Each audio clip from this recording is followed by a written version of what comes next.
En nuestra comunidad creemos que las medidas de confinamiento, que hay que decir que han sido ejemplarmente seguidas por el conjunto de la población, han logrado reducir el número de nuevos casos que proyectaban los modelos matemáticos que estamos utilizando.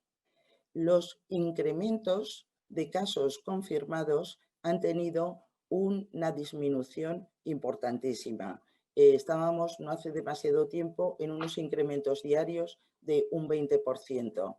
Ahora estamos en un incremento entre 2 y un 3%. Es el llamado aplanamiento de la curva. Les puedo asegurar que el sistema sanitario aragonés y todos sus profesionales se están comportando de una manera magnífica.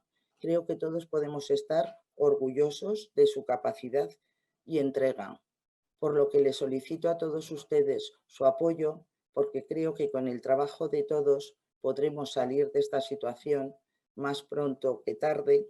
Y hay un dato contrastado y objetivo y que a mí me parece muy relevante.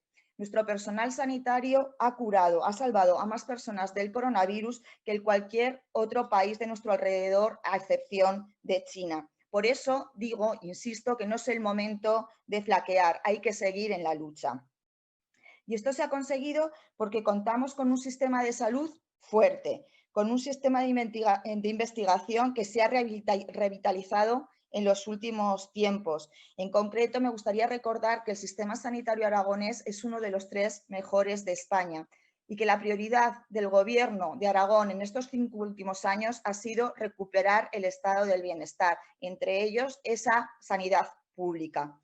Una sanidad pública que sirve para salvar vidas y que los socialistas siempre hemos defendido, igual que defendemos y seguiremos defendiendo la cobertura universal. Por cierto, en los últimos días conocíamos la noticia de que todos los inmigrantes afincados en Aragón dispondrán de tarjeta sanitaria mientras dure la crisis del coronavirus. Esto es atender y preocuparse por todos, vengan de donde vengan. Esto es no dejarse a nadie atrás en esta crisis.